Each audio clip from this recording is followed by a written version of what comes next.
Olá, seja muito bem-vindo. Continuamos com o livro Uma Prova do Céu. Lynchburg, Virgínia, 10 de novembro de 2008. Meus olhos se arregalaram. Na escuridão do quarto eu buscava a luz vermelha do relógio na mesa de cabeceira. 4:30 da manhã. 1 hora antes do que eu costumava acordar para fazer o percurso de pouco mais de 1 hora de nossa casa em Lynchburg, na Virgínia, até a unidade em que trabalhava em Charlottesville. Minha esposa, Ruley, dormia profundamente ao meu lado. Depois de passar quase 20 anos envolvido com neurocirurgia na região de Boston, eu me mudara com minha esposa e nossos filhos para as colinas da Virgínia, 2 anos antes, em 2006. Eu me formei em medicina em 1980, na mesma época em que Ruley terminou o mestrado dela. Começamos juntos as nossas carreiras, a dela de artista e a minha de professor. Realizei minha primeira cirurgia de cérebro em 1981. Nosso filho, Eben, nasceu em 1987, na maternidade de Princesa Mary, em Newcastle, no norte da Inglaterra. Bond, o caçula, nasceu no ano de 1998 em Boston. Os 15 anos que passei trabalhando na Faculdade de Medicina da Harvard e no hospital foram maravilhosos.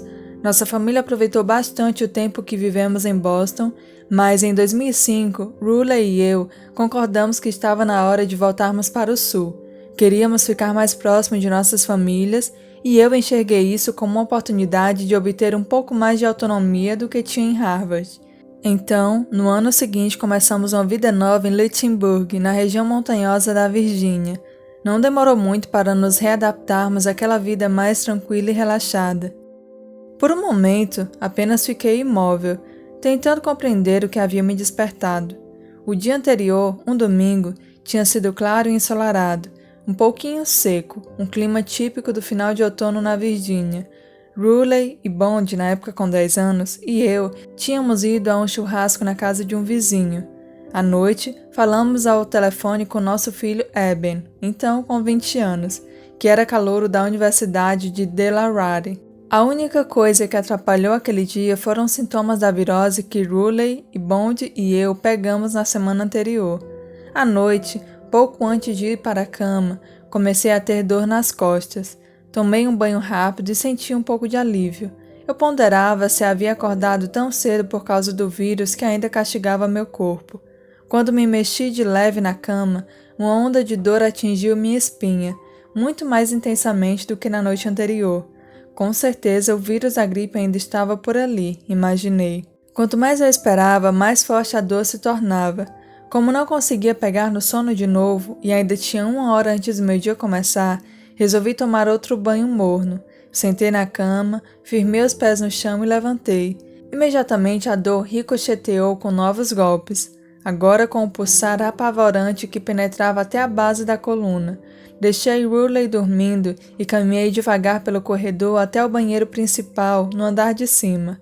Abri a torneira e me acomodei na banheira, absolutamente convicto de que a água morna me faria bem. Engano meu.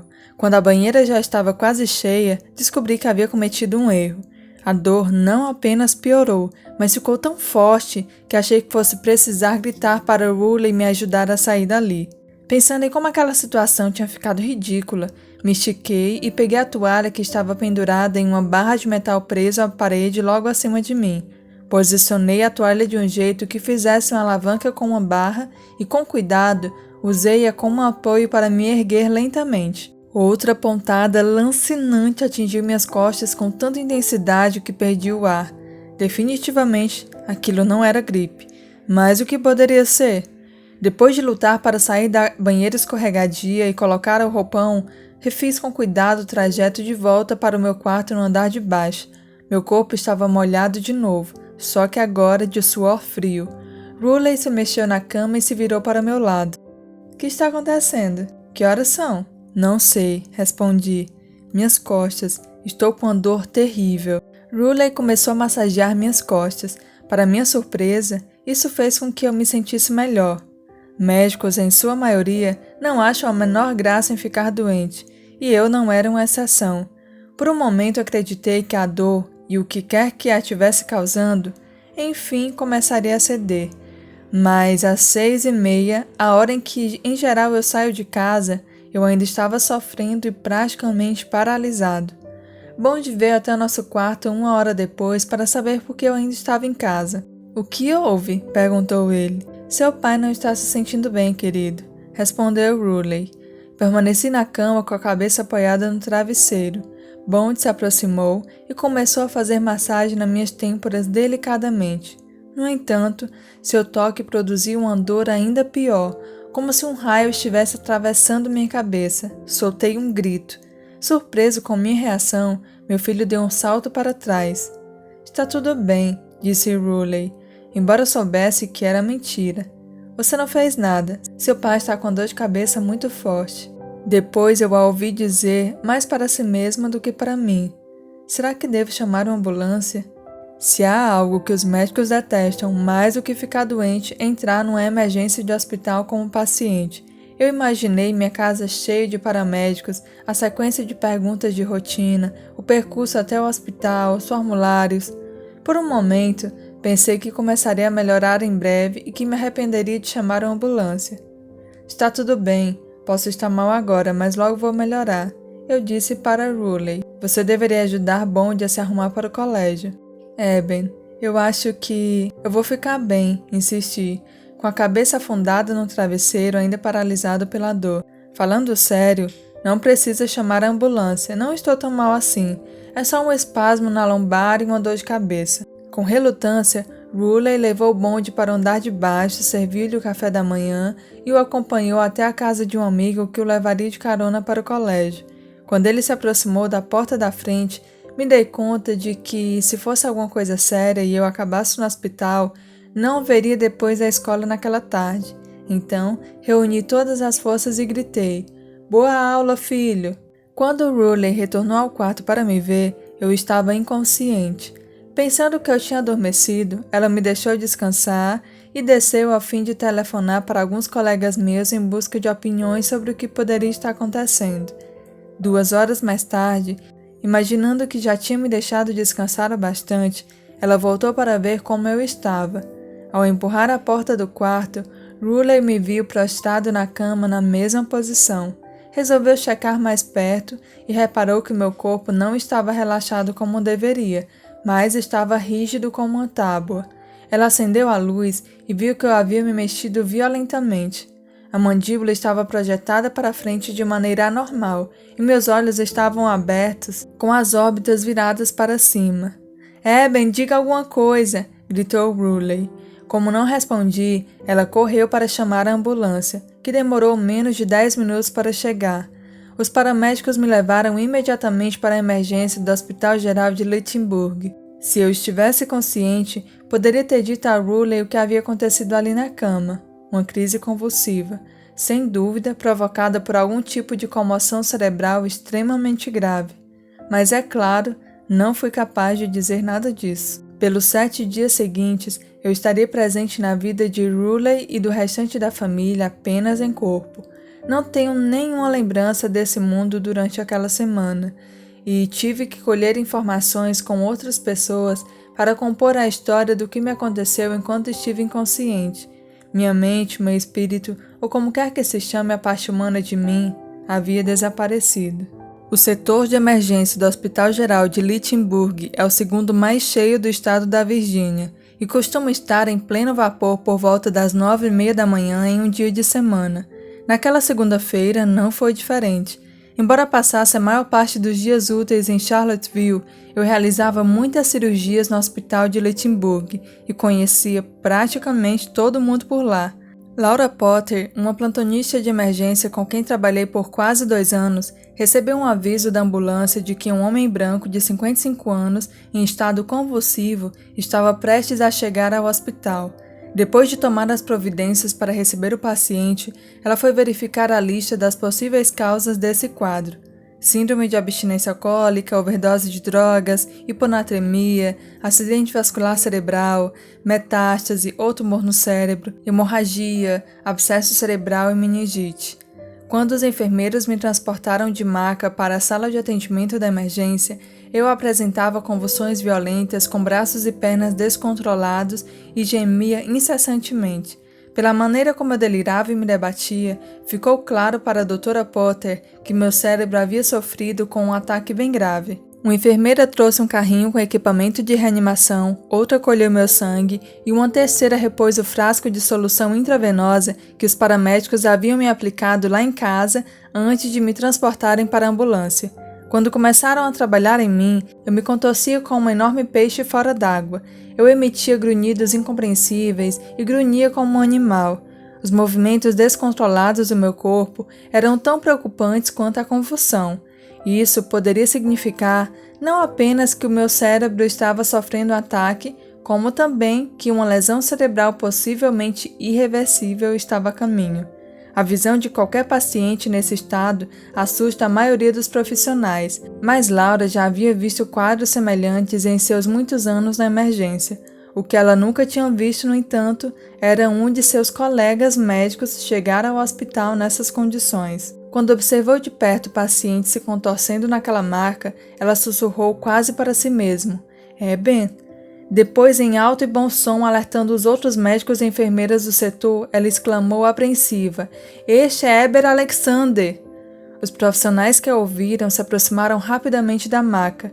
Ruley, que seguiu a ambulância, se juntou esbaforida, e Laura aproveitou para fazer as perguntas de praxe sobre as causas prováveis para alguém chegar naquele estado. Estaria eu em uma abstinência alcoólica? Teria usado alguma droga alucinógena? Então ela pôs mãos à obra tentando reverter aquele quadro. Nos meses anteriores a esse episódio, meu filho Eben me incluía em um rigoroso programa de condicionamento físico para um projeto de escalada de pai e filho ao Monte Cotopaxi, um pico de quase 6.000 metros de altitude no Equador, que ele havia escalado em fevereiro. O treinamento aumentou consideravelmente minha massa muscular, o que dificultou bastante o trabalho dos médicos e enfermeiros para me segurar. 5 minutos e 15 miligramas de diazepam intravenoso mais tarde, eu ainda estava delirando e tentando lutar contra quem quisesse me conter. Mas, para alívio da Dra. Potter, pelo menos agora eu estava lutando com os dois lados do corpo. Ruley contou a Laura sobre a dor de cabeça que sentia antes de ter a crise, o que levou a médica a realizar uma punção lombar, procedimento no qual uma pequena quantidade de líquido cefalorraquidiano é extraído da base da coluna. O líquido ou líquor é uma substância clara e aquosa que existe no canal medular e que reveste o cérebro, protegendo-o contra impactos. Um corpo humano normal, saudável, produz cerca de 470 ml de líquor por dia, e qualquer alteração em sua claridade indica a existência de uma infecção ou hemorragia. Essa infecção é chamada de meningite, a inflamação das meninges, as membranas que revestem o encéfalo e a medula espinhal que estão em contato direto com o líquor. De cada 5 casos, 4 são causados por vírus. A meningite viral pode deixar um paciente em estado grave, mas é fatal em apenas 1% dos casos. Em 1 de cada 5 casos, portanto, o agente causador da doença é uma bactéria, e não um vírus. Por serem mais primitivas do que os vírus, as bactérias podem ser o inimigo mais perigoso. Casos de meningite bacteriana, se não forem tratados a tempo, geralmente são fatais. E mesmo quando tratados de imediato com antibióticos certos, a taxa de mortalidade oscila entre 15% e 40%. Uma das bactérias que mais raramente provocam meningite em adultos é a muito antiga e agressiva Escherichia coli, conhecida também como E. coli. Ninguém sabe precisamente quão antiga ela é, mas as estimativas apontam para entre 3 e 4 bilhões de anos. Trata-se de um micro-organismo que se reproduz pelo processo primitivo, porém muito eficiente, conhecido como fissão binária, em outras palavras, pela divisão em 2. Imagine uma célula preenchida com DNA que pode receber nutriente diretamente por meio de sua parede celular. Agora, imagine que ela pode ao mesmo tempo copiar o seu DNA e dividi-lo em 2 células filhas a cada 20 minutos. Em 1 hora, haveria 8 delas. Em 12 horas, 69 bilhões. Por volta da 15ª hora, seriam 35 trilhões. Esse crescimento explosivo só desacelera quando seu alimento começa a se esgotar. As bactérias E. coli também são altamente promíscuas. Elas podem trocar genes com outras espécies de bactérias por meio de um processo chamado conjugação bacteriana, que permite que uma E. coli assuma rapidamente novas características, como a resistência a um antibiótico quando necessário. Tal fórmula básica de sucesso tem mantido essa bactéria no planeta desde os primórdios da vida unicelular. Todos nós temos as bactérias E. coli vivendo em nosso corpo, geralmente no trato gastrointestinal. Sob circunstâncias normais, isso não nos ameaça.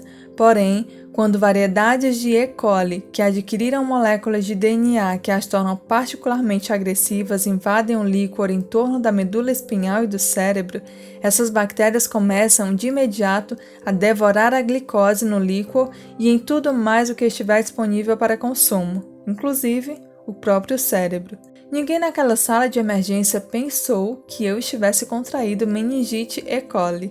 Não havia razão para suspeitar disso. A doença é raríssima em adultos. Os recém-nascidos são as vítimas mais comuns, mas casos de bebês com mais de 3 meses de vida contraindo esse tipo de meningite são muito poucos. Menos de 1 a cada 10 milhões de adultos é afetado pela doença por ano. Logo, quando um organismo como a E. coli ataca o cérebro, o dano inicial acontece nas áreas que executam as funções mais cruciais para a manutenção de nossas faculdades humanas.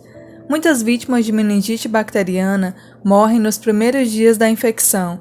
Daqueles que chegam numa emergência de hospital com uma rápida espiral descente da função neurológica, como aconteceu comigo, somente 10% têm a sorte de escapar com vida. Entretanto, é uma sorte limitada, porque muitos deles passarão o resto de seus dias em estado vegetativo. Ainda que não tenha suspeitado de meningite bacteriana, a Dra. Potter intuiu que eu tivesse algum tipo de infecção cerebral, e foi por isso que decidiu fazer uma punção lombar. No momento em que ela pedia a uma das enfermeiras que lhe trouxesse material e me preparava para o procedimento, meu corpo se agitou como se a maca tivesse sido eletrificada. Com um novo sopro de energia, soltei um longo e agonizante gemido, arqueei as costas e meus braços se debateram no ar. Meu rosto estava vermelho e as veias do pescoço ficaram incrivelmente dilatadas. Dra. Potter gritou pedindo ajuda, e logo 2, depois 4 e finalmente 6 atendentes lutavam para me imobilizar a fim de que ela pudesse realizar o procedimento. Eles forçaram meu corpo até uma posição fetal enquanto ela administrava seus sedativos. Por fim, conseguiram que eu ficasse quieto o suficiente para que a agulha penetrasse na base de minha espinha. A Dra. Potter se curvou e ficou de olho no manômetro, o tubo vertical transparente no qual o líquor surgiria. A primeira surpresa dela foi ver que o líquor não pingou, mas jorrou, por causa da pressão alta perigosíssima. A segunda surpresa foi por causa da aparência do líquido. A grande opacidade indicava que a situação era crítica. O que jorrou no nanômetro era viscoso com tom esverdeado. O meu líquor estava cheio de pus. A Dra. Potter ligou para o Dr. Robert Brennan, um dos seus colegas de emergência do hospital e especialista em doenças infecto-contagiosas. Enquanto eles aguardavam o resultado dos exames que foram mandados para laboratórios próximos, passaram a considerar todas as possibilidades de diagnósticos e tratamentos. À medida que os resultados dos exames ficavam prontos e eu continuava a gemer e a me contorcer embaixo das correias que me prendiam na cama, um quadro ainda mais confuso se configurava. A técnica de coloração de Gram indicou que a bactéria que me atacava era Gram-negativa, o que é bastante ruim, pois essas são bem mais difíceis de combater. Além disso, uma tomografia computadorizada revelou que o revestimento meníngeo do meu cérebro estava perigosamente inchado e inflamado. Um tubo para respiração foi colocado na minha traqueia para que um ventilador assumisse a tarefa de respirar por mim. 12 respirações por minuto, para ser exato. E uma série de monitores foi colocada em torno da cama para registrar todas as alterações do corpo e no meu cérebro quase destruído. Entre os pouquíssimos adultos que contraem a meningite bacteriana por infecção de E. coli espontaneamente, ou seja, sem passar por cirurgia no cérebro e nem sofrer trauma cerebral profundo, a maioria apresenta alguma causa tangível, tal como uma deficiência no sistema imunológico, muitas vezes como consequência da AIDS, mas não havia qualquer fator que me tornasse suscetível à doença. Outras bactérias podem causar meningite pela invasão da cavidade nasal ou do ouvido, mas não a E. coli. O espaço cérebro-espinhal é muito bem protegido do resto do corpo para que isso aconteça, a não ser que a medula espinhal ou crânio sejam perfurados por um estimulador cerebral contaminado ou pela colocação de um shunt, por algum neurocirurgião, por exemplo. Uma bactéria como a E. coli normalmente vive no intestino, não tem acesso a essa área. Eu, que já havia instalado centenas de shunts e estimuladores cerebrais em vários pacientes e que discutira muito o assunto, concordaria com os meus médicos sobre o fato de que era praticamente impossível eu ter contraído a doença para a qual os meus sintomas apontavam. 2 médicos, ainda sem conseguir aceitar a evidência mostrada nos exames, consultaram infectologistas de outros hospitais da cidade. Todos disseram que os resultados indicavam somente um diagnóstico, mas contrair um quadro grave de meningite do nada não foi a única proeza que realizei naquele primeiro dia no hospital. Momentos antes de deixar a emergência e depois de 2 horas de urros e grunhidos, finalmente me acalmei. Então, mesmo fora do ar, disse 3 palavras. Elas foram claras e ouvidas por todos os médicos e enfermeiros presentes, assim como por Ruley, que estava do lado da cortina a uma curta distância da cena de agonia. Deus, me ajude. Todos correram para a cama. Quando chegaram perto de mim, eu estava completamente apagado. Não me lembro de nada do período em que passei na emergência, muito menos o que dissem quando estava fora do ar. Mas aquelas foram as últimas palavras que eu falaria nos 7 dias que se seguiram. No hospital, minha situação continuava a piorar. O nível de glicose no líquido cefalorraquidiano de uma pessoa saudável está em torno de 80 mg por decilitro. A taxa de uma pessoa muito doente com risco de morte iminente por meningite bacteriana pode chegar a 20 mg por decilitro. Meu nível de glicose no líquor estava em 1 mg por decilitro. Em uma graduação que vai de 3 a 15, a minha escala de coma de Glasgow estava em 8, indicando doença cerebral grave, e só fez piorar nos dias seguintes. O meu sistema de avaliação da fisiologia e do estado de saúde estava em 18, numa escala que vai até 71. O que significava que a minha chance de morrer durante aquela internação estava em torno de 30%, mais especificamente devido ao meu diagnóstico de meningite bacteriana aguda e a rápida degeneração neurológica, eu tinha, na melhor das hipóteses, 10% de chance de sobreviver à doença quando dei a entrada na emergência.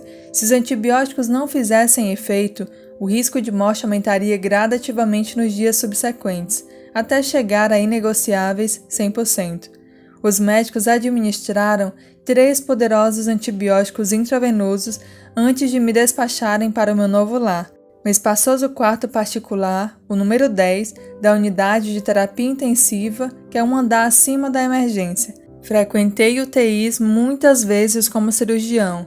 É lá que ficam os pacientes muito enfermos, os que estão à beira da morte, para que profissionais de várias especialidades possam trabalhar neles simultaneamente. Uma equipe completa atuando de forma coordenada para manter um paciente vivo quando tudo está contra ele. É uma visão impactante.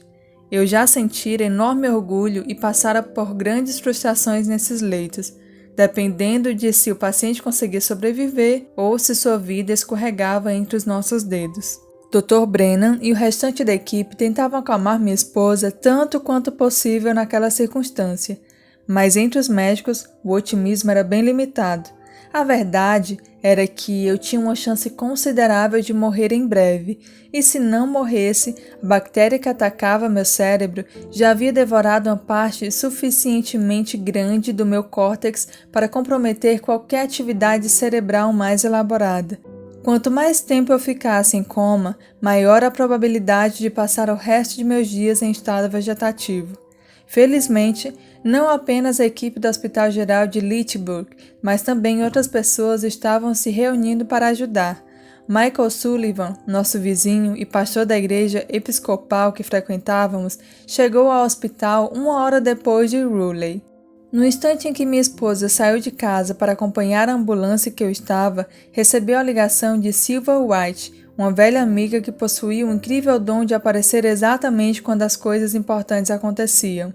Ruley estava convencida de que Sylvia era paranormal, mas eu achava que ela apenas tinha um sentido apurado. Ruley contou os detalhes para a amiga e as duas começaram a avisar as minhas irmãs. Phyllis, a caçula de 48 anos, que morava em Boston, Betsy, a mais nova do que eu, que morava nas redondezas, e Jean, a mais velha. Foi Phyllis quem localizou Eben, meu filho, em seu apartamento na Universidade de Delaware. Ele chegou ao hospital às 11h15 da noite. A estrada do acesso ao prédio estava ficando coberta de neve, e ao cruzar as luzes que levavam à recepção, ele viu apenas a enfermeira de plantão, e ela o encaminhou à UTI. Àquela altura, todos os que tinham ido me visitar já estavam em casa. O único som no quarto em penumbra eram os bips e assovios das máquinas que mantinham meu corpo funcionando. Eben estremeceu na porta do quarto quando me avistou.